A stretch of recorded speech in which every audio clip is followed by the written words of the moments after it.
Fijaos, casi todo lo que tenemos en la cocina, desde el salero más simple hasta ese bote de especias que casi no usamos, esconde detrás una historia increíble. Historias de imperios, de exploradores valientes, de guerras e incluso de accidentes de lo más afortunados.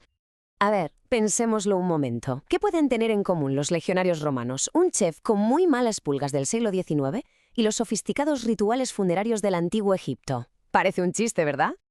Pues la respuesta a esa pregunta es, precisamente, la historia oculta del sabor. Un relato que, como vamos a ver, es alucinante y que ha llegado a moldear la exploración del mundo, las economías y hasta el destino de grandes imperios. Para entenderlo bien, tenemos que viajar atrás en el tiempo, a una época en la que las especias no eran solo un ingrediente para darle un toque a la comida, sino una de las mercancías más valiosas y deseadas del planeta. Es que es increíble, especias como la pimienta valían tanto, que se usaban literalmente como dinero. Con pimienta se pagaban deudas, dotes, impuestos, de todo. Y claro, esta demanda tan bestia fue el motor que lanzó a exploradores como Vasco da Gama a buscar la famosa ruta de las especias. Fijaos en esta cifra, 1.700 ducados. ¿Y esto qué es? Pues atentos, porque es el margen de beneficio de un cargamento de clavo. Hay documentos que demuestran cómo se compraba una libra de clavo por 2 ducados en las Islas de las Especias y se vendía en Londres por 1.700. Un negocio redondo, vamos, una auténtica locura. Y la pregunta es, ¿por qué costaban un dineral? Pues primero, por su escasez, y segundo, por el currazo que llevaba a recolectarlas y por sus propiedades únicas. Para conseguir un poquito de azafrán hay que coger a mano una a una las 3 únicas hebras que tiene cada flor. ¿Y la canela? Bueno, la canela no solo daba sabor, su corteza era un conservante brutal para la carne, y eso en aquella época valía su peso en oro. Y es que esto nos da una idea de lo importante que eran. Mucho antes de estar en nuestras cocinas, el azafrán y el tomillo se usaban en Egipto para embalsamar a los muertos, imaginaos. La canela ya se usaba en China hace más de 4.500 años. Y la menta, pues los árabes la usaban para refrescarse el aliento después de beber vino.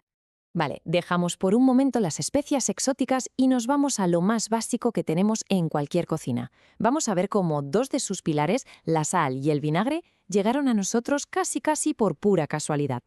La sal es otro nivel. Es sin duda el condimento más antiguo y fundamental de la historia.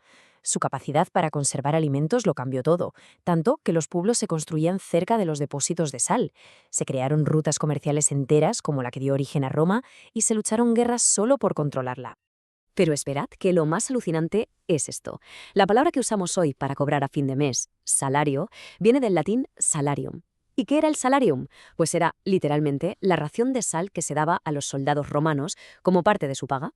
O sea que, en el fondo, seguimos cobrando en sal. ¿Y el vinagre? Pues la historia del vinagre es la de un despiste, vamos. Un feliz accidente. Se cree que hace unos 10.000 años a alguien se le quedó un lote de vino abierto, al aire. Primero, la levadura convirtió el azúcar en alcohol y luego unas bacterias que andaban por ahí, las acetobacterias, transformaron ese alcohol en ácido acético. ¿El resultado? Lo que los franceses bautizaron como vinaigre, o sea, vino agrio. Y ahora vamos con la parte más divertida, ¿no? Las historias de origen, a menudo rarísimas y sorprendentes, de algunas de las cosas que más nos gustan hoy en día y que nacieron por casualidad, por un enfado e incluso por la guerra. Pensemos en las patatas fritas de bolsa, uno de los snacks más famosos del mundo. Pues bien, su invención no fue un momento de inspiración culinaria, para nada. Fue un acto de pura frustración. Todo ocurrió en 1853. Un cliente muy tiquismiquis, que resultó ser el magnate Cornelius Vanderbilt, no paraba de quejarse de que sus patatas fritas eran demasiado gordas.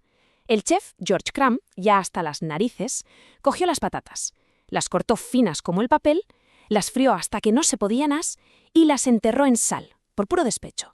¿Y qué pasó? Pues que al cliente le encantaron. Y así, de un cabreo, nacieron las Saratoga Chips. Y ahora, el ketchup.